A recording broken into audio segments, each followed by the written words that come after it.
Welcome to a new Monday episode of Lunchables, everybody. We are still quarantined. We are still locked down, but we are still coming to you live. Today, you got myself, KMS, CEO Joe, and very special guest, Colin Thompson, former Temple Owl, former NFL player, former XFL player. He's done almost everything in this world better than Joe and I ever could. Yeah. But before we dive true. I into can all guarantee you that. I guarantee it is. Well, the way this live stream's gone so far, I'd probably exactly. put money on that too. Before we jump into all of that, I want to let everybody know that today's Lunchables is sponsored by Bria Method. And Bria Method is a group fitness studio in Warminster, Pennsylvania. Back. Eddie's back. Warminster, Pennsylvania, yeah. Archbishop Wood. We're right down the street from my alma mater. Okay. All right, we'll start that again since Colin dropped out. But so today's Lunchables is brought to you by Bria Method. Bria Method is in Warminster, Pennsylvania. It is a group fitness studio that brings you high-intensity interval training as well as low-impact classes like yoga and bar. His classes are a combination of strength training as well as dumbbells and cardio. Trust me, they kick your butt. Currently, during quarantine, Bria Method is offering daily classes for anybody, not just members. It's on his Facebook page, on his Instagram page. So you can head over there, stay active during this quarantine, and let Bria Method help you out. So, fellas, Joe, Colin, how are we feeling? I mean, I just tried to work out actually for 30 minutes, and it was I'm down to now just doing pull-ups. I just basically do pull-ups and push-ups. So I'm just going to have a barrel chest and little legs and little arms. So that's kind of what my workout routine's down. Gut. Yeah. Chest with a gut coming out. You're going to look like a pro softball player. Correct. 100%. Yes. A male pro softball player. I want to make that clear. Yeah. Things are good. That can't hit dingers. You're just going to have to look, but not be able to play it. I hit ding-dongs. Yeah, things are good for me, guys. I staying in shape, training for the NFL. Really, that's all I've been doing, and banging out some podcasts and getting the Not For Long podcast 3.0, I guess, my third version of the podcast I started when I got cut by the Giants years ago.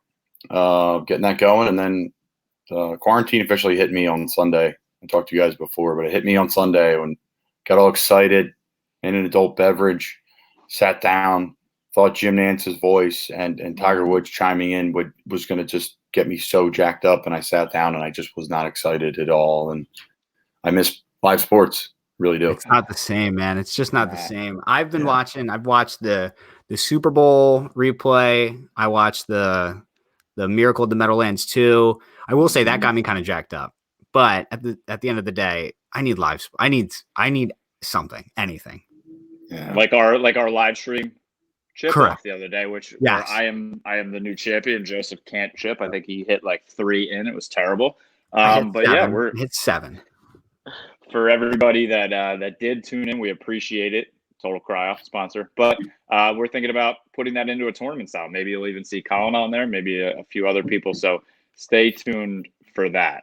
But we're really here today because of Colin. Today's not going to be like a normal Lunchables where we're going around. It's more of we want to get to know Colin. So, Joe, I don't know if you want to hop in, if you had any questions for him. Well, I think the first thing is obviously that I'd love to talk about is the XFL. I personally, and I would say I speak for everybody branded, we were huge XFL fans. I was telling everybody that even if you're not watching it, just turn on your TV, leave it on, and just to keep the ratings up. So that way the product, please. Just keep the product going, because I think that at the time they had said they signed a 3-year contract, so it's going to have to be something that's going to get better and better over the years. And now, obviously, with it ending, tell us a little bit about kind of your experience in the XFL, and then also kind of how that all kind of wrapped up and how you found out about everything. Yeah, so I've used the word a ton, but when people have asked me on different outlets of how the XFL was for me, and it was first-class experience. I was fortunate enough to play in the NFL and play for 2 great college football programs in Temple and the University of Florida. And I think I've seen what the best of the football world has to offer when it comes to travel and when it comes to how to treat players in a first-class manner. Was fortunate to play for the Bears and the Giants, two really well-respected teams in the NFL, not just as the normal people would view them, but amongst the players, amongst the people that work in the building. And it was on par. It was first class, guys. It really was. We traveled charter. We stayed in 5-star hotels on the road, better than some hotels I stayed in when I was in the league. It was really well done by Vince McMahon and his staff. And they paid for our hotel room to live the entire season. We had our own facility, a former Red Spring training facility between Lakeland and Tampa, Florida, which everyone would know a little more, obviously. But we were in like I said, a Red Spring training facility, and we practiced in 3 grass fields, and that all may sound like normal stuff, but that's not normal for minor league sports at all, to be treated the way we were treated. 2 meals a day. Mark Trestman was my head coach. Obviously, he had success in the NFL as a coordinator and as a head coach with the Bears and Jay Cutler and those offenses, and he won Grey Cup, which is the championship in the CFL for those who don't know. So I was fortunate. I got to work with a tight end coach, and Pete Mangarian, who was the tight end coach for the Patriots through like the pre-Gronk years, Ben Watson, Mike Vrabel, that type of stuff. So, I mean, I couldn't have asked for a better situation for me personally. I had a great coaching staff, and then we all were in Houston together as an entire league, all 8 teams. So that was really unique. And I mean, guys, it was first class. That's the word I use. So when we initially stopped, we're like, okay, maybe it's going to be 2 weeks off. Yep. The only comparison I make to the AAF was you had the same feeling going out to practice where, like, I think this league's going to fold.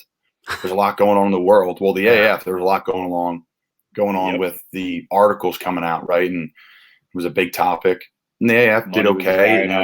The AAF had some traction.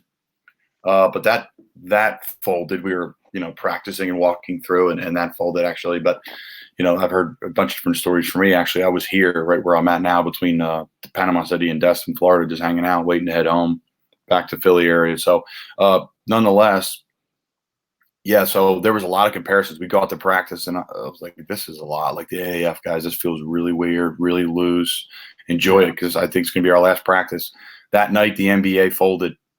Middle of games, I'll never forget it. And I was like, "Whoa, we're done. There's no way we're gonna stay afloat." Doesn't make sense, but I'm thinking Vince McMahon's gonna find a way to make that work. We're gonna play, we're gonna capture that audience, and we're gonna find a way to make it work. But it's too much to handle, so they made the right move to fold it.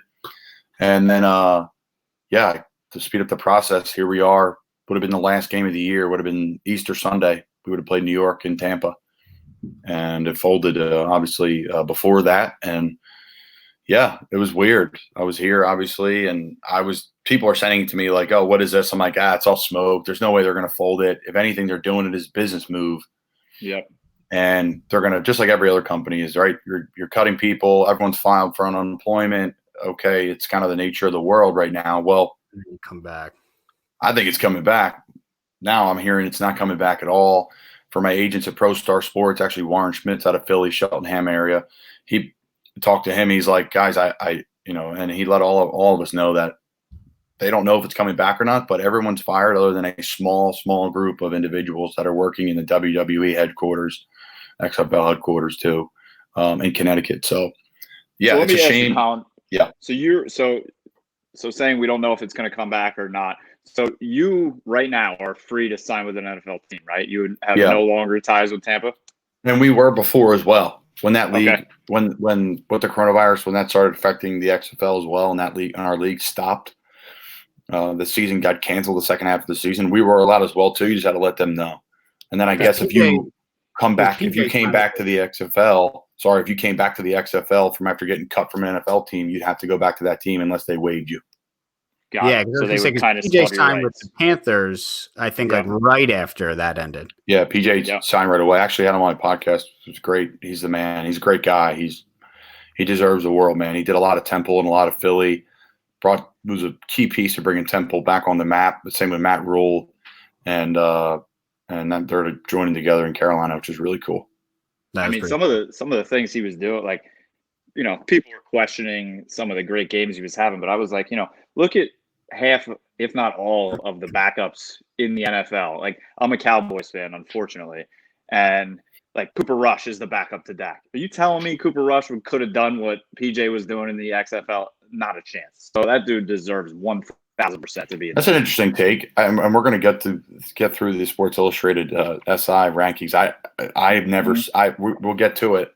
I don't want to jump ahead because I think it's a good topic, but someone's like, "Oh, Jameis Winston and Cam Newton." Like, I'm part of these Facebook chats with the XFL fans. Like, I try to keep tabs on what everyone's saying, just because I'm in this kind of business that you guys are in too, right? So people like Jameis Winston and Cam Newton. Jameis Winston and Cam Newton would tear that league up, and that's all respect to the XFL. Those guys are so good. They're so good. It is so hard to be successful, and people don't understand. I didn't understand until I got there. These people are ridiculous. Mark Sanchez was on our I was on the practice squad with the Bears in 2018. I forget what it was. It was John Fox's last year, and then they signed me in the offseason. I was there for the entire offseason and preseason at Matt Nagy's first year. So I was in the kind of the changeover in Chicago. Yep. Yeah. And Mark Sanchez was our third string quarterback, and like he didn't miss a throw for like, I don't know, 8 weeks I was there. He didn't miss a throw. Mike Lennon would come in because Mitch was like, they were getting Mitch Trubisky's feet wet, and Mike Lennon, they would not miss. They don't miss throws. Like, it's not normal. Like, they do not miss. I'm talking on the money.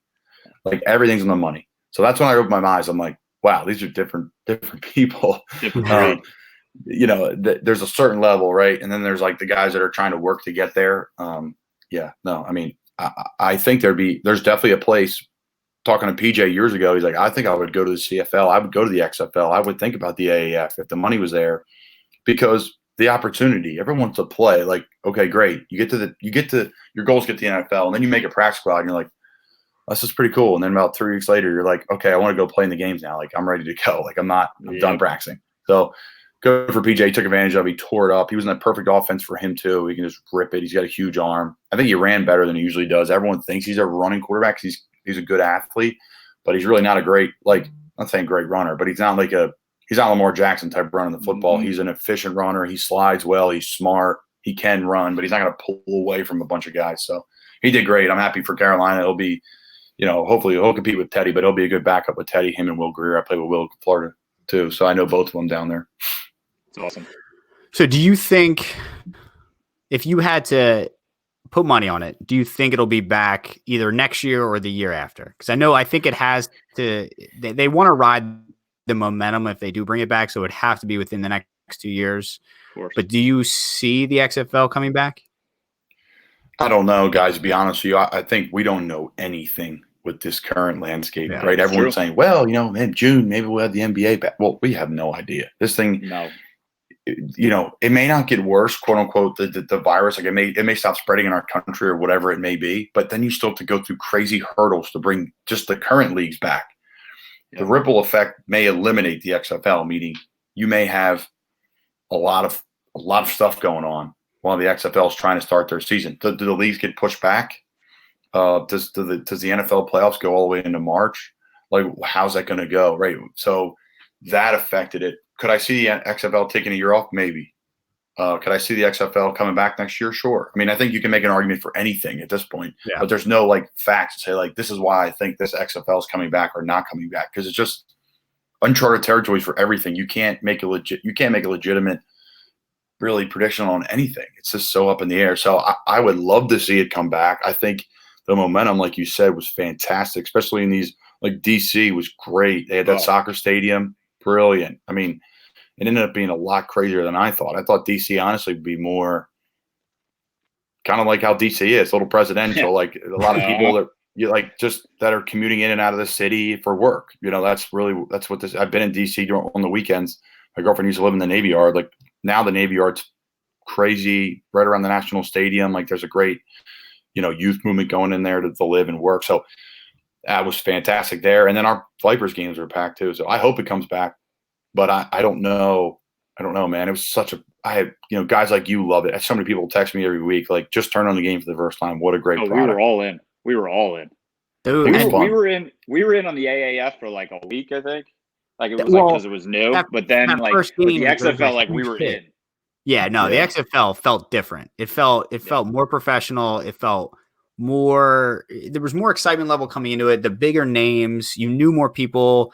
I mean, like Aaron Murray. I mean, that was a guy too that was going to be, huge when he came out of Georgia. Everybody thought, and then same thing with Cardell Jones. Like it was, you knew those guys coming in, so you're excited to see them play. I'm a big Michigan State fan, so I was a big Connor Cook fan. So PJ kind of broke my heart a little bit when he stole the starting job from him. But I saw Connor throwing in a preseason game. I was like, PJ's gonna have his hands full. Like this is a legitimate backup here compared to like some other situations maybe in the XFL where you don't have he was going to be what round did he get taken in?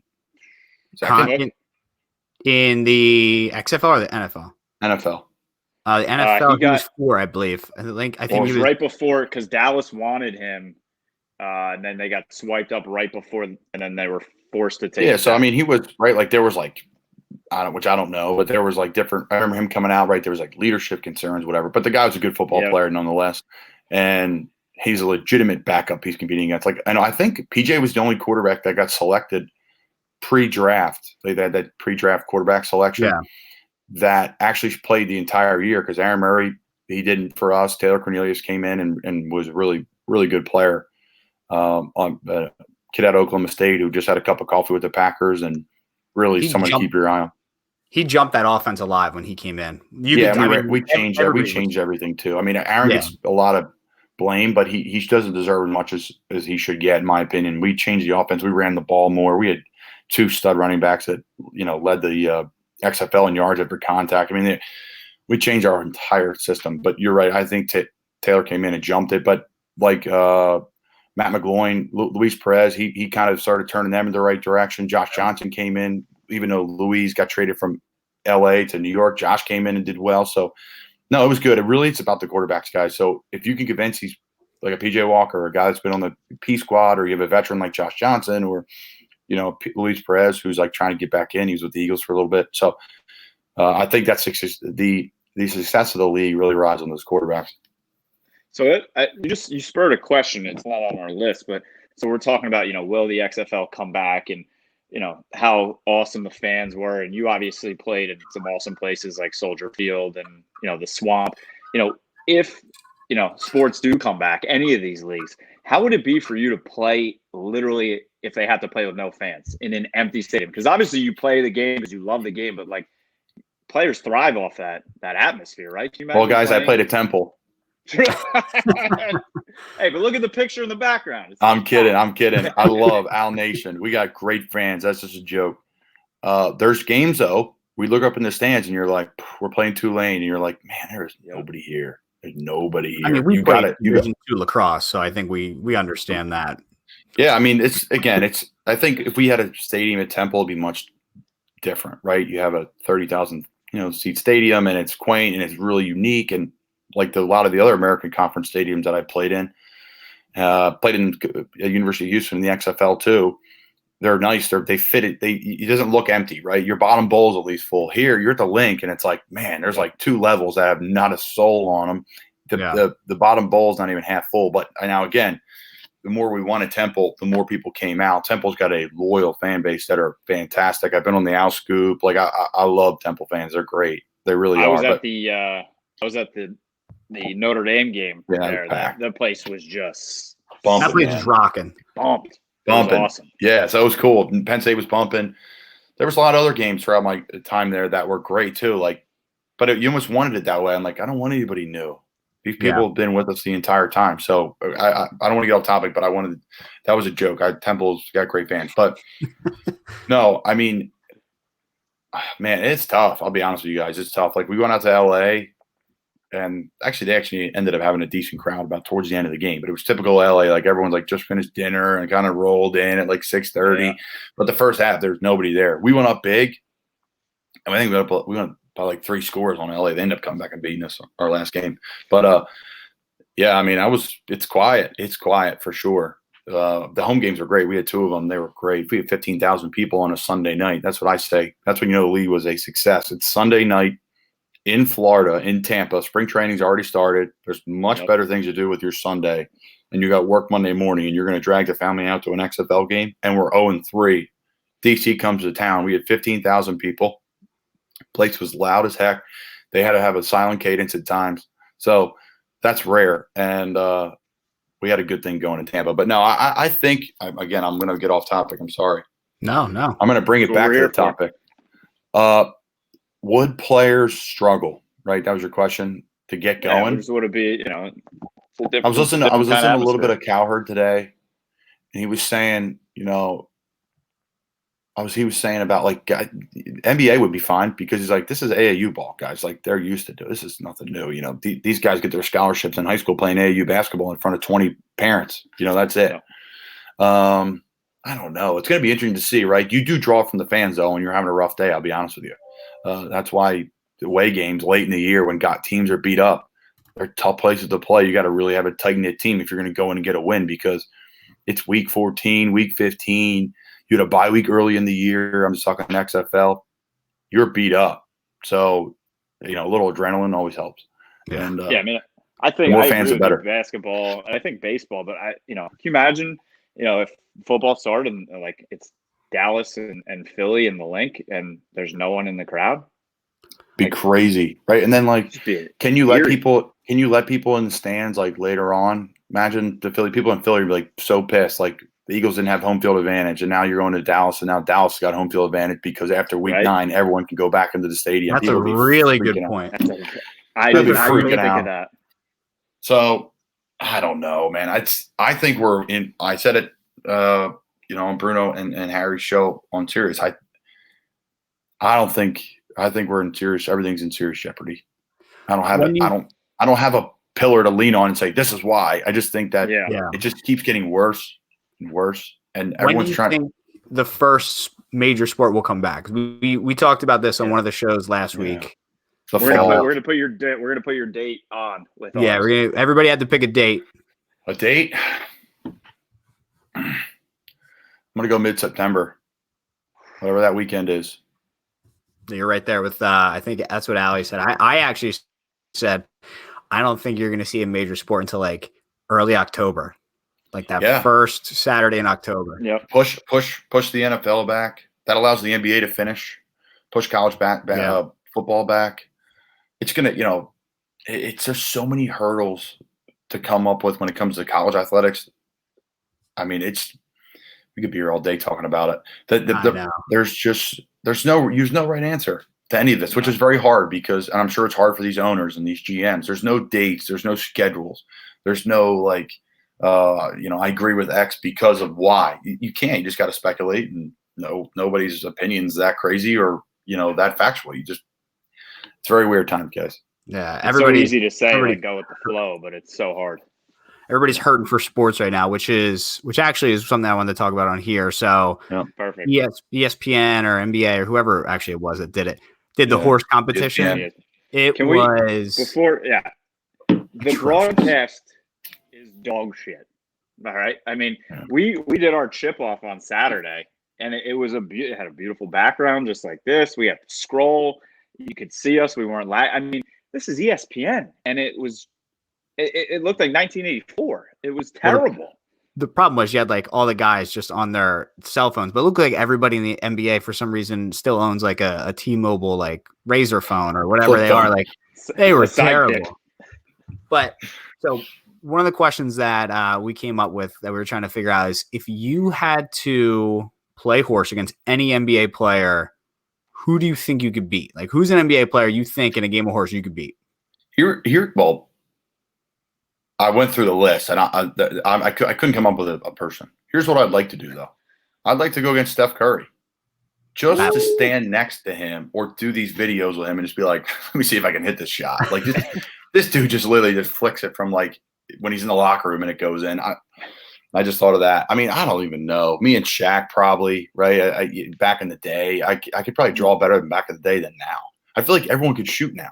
If you can't shoot, like even Boban, right? He was like the true big man in the league, like the pure big man, like on the block. He can stroke it. He can, right? People loved him in Philly. So, and he's doing well in Dallas. They love him there. So I don't even know, man. Everyone could shoot. I don't think there's a person. I don't think I could beat anybody in the NBA in horse. Can you dunk? Yes. Okay. See, barely. I mean, I could dunk. Let me take that back. Yes, I can. I shouldn't say barely. I'm trying to be honest. I'm trying to be, humble. But yes, listen, we're trying to get you on an NFL team, all right? Oh, yeah, exactly. Here you got us, all right? Yeah, I guess I got to be a little more cocky. Dallas Cowboy. I got to be cocky. Yes. I can dunk. Yes, I can. Nothing special, but I can dunk. See, I think that's a big key factor because I think if If I'm going up against an NBA player, I can't dunk. I mean, I'm just going to spoiler alert. So I could play like Steph Curry and maybe bank on the fact that he's not feeling that great that day, and I could dunk and he misses, and I can get a letter out of him maybe. Which is a win. If you can get a letter out of Steph Curry, that's a win. I mean, Steph can dunk probably effortlessly, like in practice, but in that game, he botched it. Yeah. I was watching. Yeah, was it yesterday? Chris Paul, I forget her name, but he was playing against somebody from the WNBA. I didn't. I watched like 12 minutes, but he was down 8-0 to her. So I don't know if she won or he won, but I mean, we're going to talk. Stroking. The product was tough to watch. I flipped it on again. Excited guys, like we talked about, like I was with this Masters rerun, thinking that somehow Jim Nantz talking about the Masters with Tiger was going to get me excited, and I love Jim, and I'm a huge fan of Tiger's game. I just it didn't go for me, but this didn't either. I flipped it on and saw the Chauncey Billups and Trae Young shooting left-handed foul shots, and I was like, this is just I'm out. I mean, you could have had great video quality, and I'm out. It didn't do it for me. It was boring. It was a tough look. I get it. Our chip off was up here, and their horse thing. Yeah, who do you think you could beat? If you had to say you could beat anybody in the NBA, who do you think you could beat? Kevin or me? Yeah. Not one. Not one. I don't think it right now. I'm going to be the only person. I can't beat you in horse. No, definitely not. Definitely not. Absolutely not. No. I have zero touch. Like if I am sneaky with the horse game because I can. I'm very good behind the basket shot. That's my thing. A little behind the basket. Like I'm not playing like normal. Like I'll shoot a corner three. I'll make it. But if we're sitting shooting foul shots, I'm going to shoot 4 for 10. Like it's just not. Yeah, if you told me like my life was on the line to hit 5 out of 10 foul shots, I may not be living the rest of the day. I'm gonna be honest with you. Horrible foul shooting percentage in high school. I came off the football field and for someone who has solid hands, it just didn't go well. Didn't measure up right. Give me a name, Joe. Give me a name. I'm telling you, I am saying very confidently that there's a rookie on Golden State. His name's Jordan Poole. Here's what I did. I went to Pro Basketball Reference, and I just went, who has the worst shooting percentage in the league? So Jordan's shooting under 30% from 3, barely 30% from 2. I could beat Jordan Poole in a game of horse, and I think I could also beat Julius Randle. He wouldn't miss a shot in a game of horse. You understand that? That's like people saying James Winston should be in the XFL. But I'm going bounce shot. I'm going shots that they would never practice. That's what I would say too. Because if he's on Twitter, we're setting this up. Oh, he's on Twitter. I'm sure of it. So I'm going to call him out when this is done. Alex over there in the booth, make sure to cut this part and tag him and I'll look right in the camera. Jordan, game of horse, pig. You name the animal. You're going down. I can beat you. Antelope. And we have better video quality. Let's set the date. OX. Jordan, it's over. There we That's go. who I could beat. You have a basketball at home, Joe? I do. You have a hoop better than Trae Young's? There it is. There it is. Ready to roll. I used to dominate on that as a kid. My parents told me I used to never miss. I wish it translated to my high school game, but Jay? Joe dunks on his baby girl. Oh, you got to let her know. She got to come up harder in the house than that. I respect that. What else we? All right. This is kind of why I put the background behind. This is ridiculous. By the way, I know we're getting into. This is the most ridiculous list I've ever seen in my entire life. So, if you guys listening and watching don't know, Sports Illustrated put out their rankings of quarterback situations in the NFL. I'll just give you 2. So, my Dallas Cowboys, we're over here, came in at number 4, while the Philadelphia Eagles came in at 11. I don't know if Joe or you guys want to start, or you want me to start about my opinion of this. Go ahead. Me, I think it's dog shit, and I'm a Cowboys fan. First of all, I'm not a Dak guy. Like the burner that we found on Twitter the other day. That's you say one bad thing about a Cowboy, and it's like no. I'm a realist. Okay, I'm a Cowboys fan, but I'm not a Cowboys homer, I guess you could say. Dak is not the fourth best quarterback in the league. I guarantee you didn't even know Cooper Rush is their backup. He hasn't played a snap, and they just re-signed him for like I forget how much. He's terrible. He's don't from forget Eastern Michigan. Clayton. But don't forget Clayton Thorson. So that's a guy, Yeah, he's that's got just, him. So, I mean, if that doesn't catapult you to number 4, I don't know what will. Wasn't he and wasn't he an Eagle? Quite I think possibly. he was. But I mean, He was a guy at Northwestern, I think. They drafted him. Yeah. Remember they drafted him? Cowboys technically don't Eagle. even have a quarterback. I mean, Oh, yeah. Dak has not signed his tag, his franchise tender. So technically, they don't even have Dak. But I mean, again, Dak is not the fourth best quarterback in the league. I mean, he's top 12 for me, maybe. I mean, maybe he's like 10, 11. I'm sure he can get better. But I mean, how you put Carson Wentz in their situation that low compared to the Cowboys, I think it's bullshit. You guys just go. Take it. I mean, I'll say I agree with everything you said. And here's the one thing too. When I read the article, I was immediately mad. Obviously. But then when I read the portion about the Cowboys, it actually made me laugh and made me feel better, because whoever wrote this, and I forget who wrote this, one of the things that they say in there is he was incredibly efficient, which I can agree with that. But I will say, if you put Carson against bad teams, on the Cowboys with everything around him, they're a 13-3 team every single year. But the other thing he says, the next sentence is led the league in passing yards. Well, that's just not true. So if you don't even know who led the league in passing yards, then your opinion on I saw that too. I was quarterbacks like, who wrote that? just You got to fact check.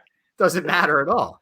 So I don't know. I think it's a joke. I think Nate Sudfeld's better than people think as well. I mean, if you're the Eagles, you don't waste a roster spot on a backup quarterback unless you really don't want somebody to take him. So when they did that, I think that was last year or the year before. That said all I needed to know about, their belief in Nate Sudfeld. So no, they're not the 11th best. They're probably, I would say, like top 8. Do you have the top 5 right there in front of you? I can read it. I got it right here. You got it. 1 Kansas City, 2 Green Bay, 3 Seattle, 4 Dallas, and 5 Baltimore. And for me, if you don't mind me going, I want to wait my turn. Far away. I think what bothered me about this the most is, okay, in consideration here, everything. Your quarterback situation doesn't just end with the player listed as QB1 on the depth chart. Okay, fine. So we're not just rating the top 12 quarterbacks. We're going to rate everybody. Who is in Dallas, right? I'm not the Dallas Eagles thing. I didn't grow up a diehard Eagles fan, so I don't count. Kansas City's not number 1. Chad Henne, who was a great backup, probably, right? He's a veteran, but he's been playing football a very, very, very long time. Who's in Green Bay with Aaron Rodgers? Tim Boyle and Manny Wilkins. I could see Geno Smith and with Wilson and Russell Wilson, like being something, but I don't know. To me, it's Baltimore's got to be up there. Robert Griffin for their offense now. We're not talking about anything. Trace McSorley. Yep. I think that's a good group. That's a good group. I think the number 1 Drew Brees and Taysom Hill should be number 1, right? Absolutely. They're number 7. He's the most dynamic player in the league, and he's a quarterback too. Yeah, he's going to take over for them. I mean, they're obviously going to groom him to be the next guy and everything, but they should be head and shoulders number 1. Yeah, I mean, even like this group doesn't have an A quarterback. Think whatever you want of Derek Carr, but Derek Carr, Mariota, DeShone Kizer, Nate Peterman. Now, again, I know they're not all like your 1A quarterbacks, but if you're going to do the entire group, that group together is a B, right? So why aren't they higher? There was a couple. I think Jimmy Garoppolo one's not even bad, right? Because Nick Mullins had to come in and play games, and so did C.J. Beathard over the last couple of years. So they played a lot of football. Houston solid. Phillip Rivers, Jacoby Brissett, and Chad Kelly. I think that's a good one. Yep. So these are deep. How about this one in Pittsburgh? Big Ben, Mason Rudolph, Hodges, Paxton Lynch, and J.T. Barrett. Like they're 16. That's a lot of guys. I mean, that's a lot of guys. That's a lot of big name guys. So I don't know. This list to me is just it doesn't make any sense. It just doesn't register for me at all. I don't get it. It's clickbait. I would actually even take the Browns with Baker and Case Keenum as a 1-2 instead of being Case 19, I'd probably take them as a top 10 over, some of the other people that they put in there. Case has been a quality quarterback for multiple franchises. What I would have done if I'd done this list, I would have ranked the quarterbacks 1 through 30 or 1 through 30, whatever, 32. Yep. Right, and then you rank the backups, the second one, right, and give them all grades. Like, and then this is where they fall. But this is like the Dak. I mean, I'm a Dak fan too. Like, go ahead. I was just gonna say. I mean, that could be your first blog on Brandon Sports. I don't know. I'm just saying. Here's Colin's list. And then I end up on a team with the lowest rated. And then the team I end up on's got I rate the lowest, and then I got to answer good luck for it. No, getting any targets there. Nothing's in writing. Yeah, I struggle to get them already. No. So I don't know. I mean, I forget what I was going to say. Oh, and for me, Dallas, like, I think Dak's a quality quarterback. I think Dak, is what he is. He wins. He can win football games. He's, I don't want to say this, but it's just the truth. That's how I feel. I think he's a little step below version of Russell Wilson. He's got a lot of the same intangibles. He's a great leader. He's a great human. He's tough. He's physical. He's sustainable. He can make throws. He can make throws on the run. He can run the ball. I mean, he does a little bit of everything. He's got tremendous value for a franchise. But again, you said the contract. He's not even under contract right now. And if the Eagles situation, if we're going to stay Philly, they have got a great contract situation with Wentz. Now, you have to pay him, right? So this is the best situation. And every year, his contract looks better and better. So the fact that the Eagles are ranked below Dallas on this is a little confusing. I mean, like you said earlier, it is clickbait, and the Cowboys are always used for clickbait because you either love them or you hate them. So I mean, it's gonna get. If you put them at 12 or 10, where they probably should be, no one would click on the article. Yeah, exactly. You either have to put them up front or all the way in the back. Yeah, that's all you can do. Oh, well, I'm going to throw out one more plug for our guys at Bria Method. As you can see, I even got the shirt on, guys. So today was sponsored by Bria Method, like we said before. Trust me, guys. I mean, my wife is actually downstairs right now doing today's Bria Method class. I've been doing it the last 4 weeks. I'm down 6 pounds. I feel, You're looking a little skinnier. A little leaner. I was always looking I was always a little nervous to go to his classes. I know Tony. I mean, his classes are intimidating as all hell. But been doing these every day online. It's just been incredible. So, like I said, he's doing daily workouts. They are hard. They're over an hour. They're live every day at 8 a.m. And then they stream throughout the day. You can watch them. So Bria Method on Facebook, Bria Method on Instagram, and then again, he's in Warminster, Pennsylvania for when they're back open. But head over there and get your ass off the couch and start working out. And Colin, why don't you give us a little breakdown of your podcast? Because I know I could sit here and listen to you talk about XFL, NFL, all your experiences so far all day. So if you want to hear more, Colin's got a podcast out now. That is awesome. So I'll let you kind of plug away that. Yeah, guys. I'm going to check out my episodes here because I've had everyone's been available, which is fantastic. I'm very fortunate to have some great friends in the business from all different angles. I guess I'll start the plug from this. I'm sorry. I was just trying to go through my phone here and make sure I give people the right shout out, but it's called the Not For Long podcast. You can follow me on Twitter at Colin Thompson TU. It's on the screen here, but the Not For Long podcast. I started the podcast, guys, when I got cut by the Giants. I had emergency appendectomy, and 48 hours later, I was trash bags in my hand, head into the shore, miserable, and then same thing happened in Chicago. Trash bags in my hand, over. Trash bags in my hand in Tampa and Birmingham. And I mean trash bags because that's what you get when you need to clean out your locker. So I've been there a lot. And the NFL, actually, Jerry Glanville stands for Not For Long. And Jerry Glanville was my DC in Tampa. So I got to talk to Jerry every day, which is fantastic. And I was planning to have him on. And I was hoping to have him be the intro to the podcast because I'd just be full circle, just fantastic because he's the one who kind of came up with it. And, he gets the credit because he yelled at our ref one time. So I'm rambling on essentially, but it's a Not For Long podcast. It started, again, when I got cut by the Giants. And this is a 3.0 version of it. I've had people on like the athletic director of Temple University, Dr. Pat Kraft. He talked about how they were handling the situation at Temple. Brian O'Grady, who's actually a Warminster resident who plays for the Tampa Bay Rays right now. I went to school with Brian. PJ Walker, went to high school with Brian.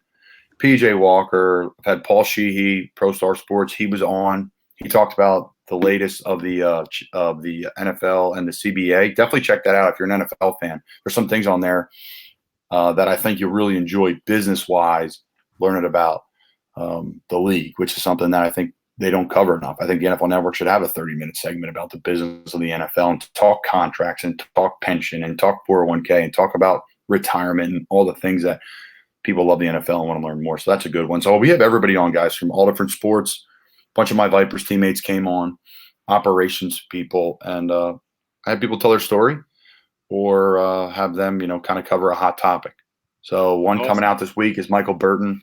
He plays for the Saints as a fullback, and then the one coming out later this week is Ryan Arcidiacono, who's point guard for Villanova when they won the championship, their first one not too long ago, and then he plays for the Bulls now. We grew up playing football together, so big fan of Ryan and happy for him. So, yeah, that's Not For Long podcast. So, real quick, what store do you go to? That's really the question we all want to know now. Cape May. My mom has retail stores down there. I love it down there, man. Everybody sea aisle, and I get bagged all the time for Cape May and old people. That's fine. I keep thinking that. We don't want any more people down there. It's fine. I got my spots. We have a good time. There's plenty of bars and restaurants to go to. Like I said, my mom's got stores down there in the Washington Street Mall, and I pretty much live down there actually now. I'm coaching football down there at Lower Cape May High School and volunteering and doing that. So I live down there. It's a year-round town, really is. And there's a great bar. I want to give them a shout out to Seaview Inn. That is the spot. It's the Eagles bar down there. It's the Philly Sports Bar down there. On game day, they have a Raven Haven, of all the Raven Baltimore people that live in Cape May, and then the rest of the bar is the Eagles section. That's cool. It's cool. Awesome. So if you're down in Wildwood or you're down in that area and you want to go watch an Eagles game or any Philly sporting event, or just they got the best wings at Jersey Shore, they get voted every year. That's the Seaview Inn. Check it out. Ask for Greg. He's the owner. And yeah, don't worry, good stuff. Awesome. You won't get trashed from me. I'm an LBI guy, so I make fun of Joe and the Sea Isle people all the time too. Don't worry. We don't want the Sea Isles and LBI either. I love Sea Isle. Don't get me wrong. It's just no. This is to live. Oh no. Not fathomable. K-May is great. It's a good time. Sea Isle's a great place to visit. Yeah, that's the perfect way to put it, actually. Awesome, man. Hey, I appreciate you making time, popping on with us. I'm sure we'll probably bug you to pop on again sometime. Anytime, guys. Yeah, man. We really appreciate it. Coming up, something good. Yeah, we'll talk. Well, hopefully we get some sports back here soon, guys. Everyone stay safe because that's what really matters the most, right? So, thanks for having me on, guys. Really appreciate it. Well. Thank you. Let's give a little shout out to producer Alex, another Temple guy. He's behind. He's Temple tough behind the scenes making this work. Tough. So we will be back tomorrow with Thanks, everybody. Lunchables. Tomorrow, Harry's. Yep, we got with Drew M. Smith tomorrow. That's Drew, right. Drew in the house. Harry on Wednesday, and then maybe another special guest that we got cooking for Thursday or Friday. Make sure Lunchables helps get you through every day, guys. We'll see you tomorrow. Stay safe.